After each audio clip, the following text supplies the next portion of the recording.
কেমন আছেন বন্ধুরা? আশা করি সকলেই অনেক ভালো আছেন। তো আজকে আপনাদের সামনে আমি হাজির হয়েছি নতুন একটি জামার ডিজাইন নিয়ে। তো আজকের জামাটি কিন্তু খুব আকর্ষণীয় হতে চলেছে এবং আজকে যে জামাটি আমি কাটিং করে দেখাবো, সেই জামাটি হচ্ছে খুব অল্প ছিট দিয়ে এবং বাড়তি ছিট দিয়ে আপনারা কিভাবে কাটিং করবেন। এইসব ছিটগুলো কিন্তু বাড়তি ছিট বলতে আমাদের কোনো জিনিস তৈরি করার পরে যেটুকু এক্সট্রা থেকে যায়, সেইসব ছিট দিয়েই কিন্তু আপনাদেরকে আমি কাটিং করে দেখাবো আজকে। তো এখানে আমি ২ রকমের ছিট নিয়ে নিয়েছি। এটা দিয়ে আমি বর্ডার দেবো এবং এটা দিয়ে জামাটা তৈরি হবে। তো চলুন শুরু করি। এখানে আপনাদের যার যতটুকু মাপ হবে, আপনারা যে বাচ্চার জন্য তৈরি করবেন, সে বাচ্চাটার যতটুকু বডির মাপ হবে, সেই বডির মাপ অনুযায়ী এখানে আমি ১ম এ ছিটটাকে ভাঁজ করে নেব। তো এখানে আমি যে জামাটি তৈরি করব, সেটার বডি হবে কিন্তু ১৮ ইঞ্চি। তো এখানে ১৮ ইঞ্চি নিলাম এবং সাইডে এক্সট্রা সেলাইয়ের জন্য আমি আরো ২ ইঞ্চি বেশি নিলাম। আমি ২০ ইঞ্চিতে ভাঁজ করে নেব। তো এই পর্যন্ত আমার ২০ ইঞ্চি হয়েছে, এটাকে আমি ৪ ভাঁজ করে নেব। তো এবার আমি ১ম এ জামার ঝুলের মাপটা নেব। তো এখানে যে জামাটা আমি তৈরি করব, সেই জামাটার ঝুল কিন্তু ১৩ ইঞ্চি হবে। তো ১৩ ইঞ্চি, এবার আপনাদের যার যতটুকু ঝুল হবে ততটুকু আপনারা নিয়ে নেবেন। তো এটা আমার উপরের পার্টটি হবে, সেজন্য ১৩ ইঞ্চি। তো ১৩ ইঞ্চি এবার উপরের পার্টটি হবে কিন্তু আমার ৬ ইঞ্চি এবং নিচকার পার্টটি হবে ৭ ইঞ্চি। তো এখানে আমি ৬ ইঞ্চি আমার মাপ লাগবে এবং ১ ইঞ্চি এক্সট্রা এটা সেলাই কমে যাবে।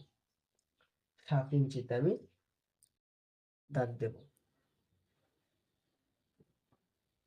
দাগটাকে এভাবে সোজা করে নেব। এবার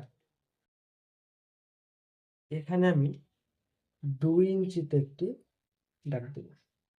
এবার এখান থেকে ২ ইঞ্চির দাগ দেওয়ার পরে ১/২ ইঞ্চি রেখে আরেকটি দাগ দেব। এটা আমার ফিতে বাঁধা হবে, তাই এই ১/২ ইঞ্চি এখানে থেকে যাবে এবং এদিকে গলা এবং এদিকে আর্মহোলের শেপ। তো গলার জন্য এখানে আমি ১.৫ ইঞ্চি নেব, নিয়ে একটি শেপ দিয়ে বক্স আকার করে দেব। এবার এটাকে গলার শেপ দিয়ে নেব, গোল করে শেপ দিয়ে নেব। এবার এই উপর থেকে ঠিক ৩ ইঞ্চি নিচে আমি একটি দাগ দেব। এবার এটাকে এখানে এভাবে মিলিয়ে দেব। এখানে নিয়েছি, এখানেও ঠিক একই মাপ থেকে যাবে। এবার উপরের পাটের দাগ দিয়ে আমার হয়ে গেছে। তো এই দাগ বরাবর আমি কাটিং করে নেব।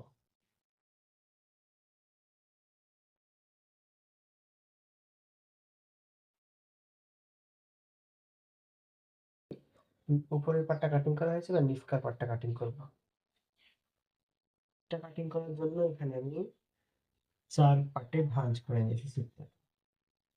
তো এবার এটাকে এর উপর বসিয়ে এদিকে বন্ধ সাইড রাখবেন এবং এদিকে খোলা সাইড। জামাটাও কিন্তু সেরকমই আছে। তো এখানে সমানভাবে রেখে সেটটাকে বসিয়ে নিয়েছি এবং এখান থেকে ১ ইঞ্চি আমি এক্সট্রা নিয়েছি। তো এবার জামার ঝোলটা ১ম এ মেপে নেব। এখান থেকে আমাদের ঝোলটা হবে নিচটা।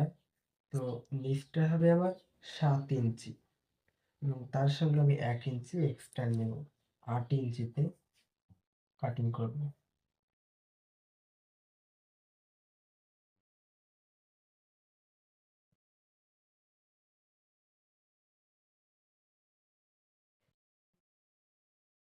এবার এই পাটটিকে এখানে এভাবে বসিয়ে এই জামাটার থেকে এবং ১/২ ইঞ্চি রেখে এইভাবে আমি এখান থেকে দাগ দেব।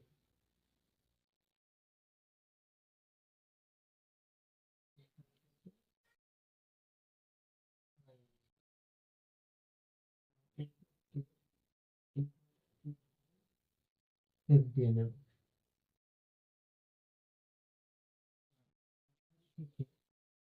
এখানে যে মাপ নিলাম, মানে যতটুকু আমার চওড়া আছে তার থেকে আমি ১ ইঞ্চি কম করে নিলাম এবং এটাকে এইভাবে দেওয়া হয়ে গেছে। এবার আমি কাটিং করে নেব।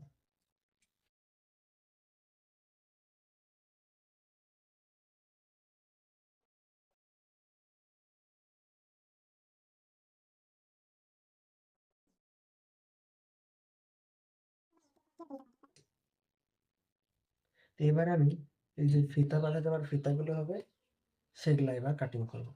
ফিতাগুলো কাটিং করার জন্য ছিটটাকে শার্ট করে নিয়েছি এবং ফিতার জন্য ১.৫ ইঞ্চি করে আমি ফিতাটা লম্বা করব এবং ১ ইঞ্চি করে চওড়া করব। তো প্রথমে এভাবে এই সাইডটা সোজা করে নিলাম।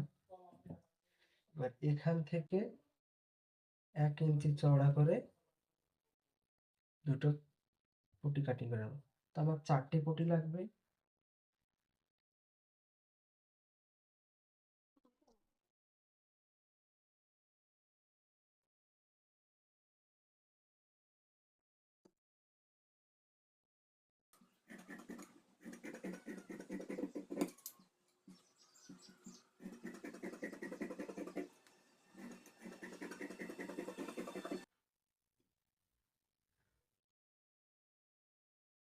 এখানে আমার ৪ টে পটি কিন্তু কাটিং করা কমপ্লিট হয়ে গেছে। এবার গলার পটিটা কাটিং করব। গলার পটিটা কাটিং করার জন্য এখানে আমি ছিট নিয়েছি এবং এটাকে একটু প্যাতলা ভাবে কাটিং করতে হবে।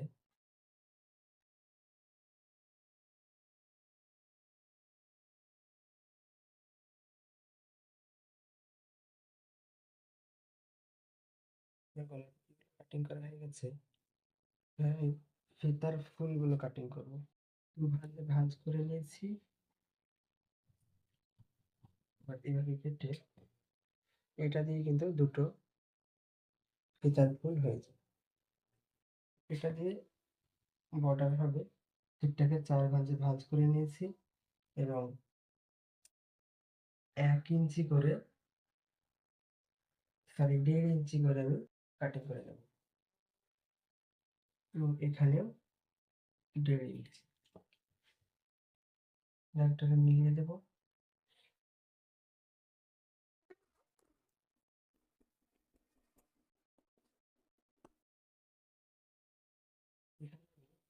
লম্বা পটটাকে আমি কাটিং করে নিয়েছি। তো আমার জামাটা কাটিং করা হয়ে গেছে। এবার আমি সেলাই করে দেখাবো।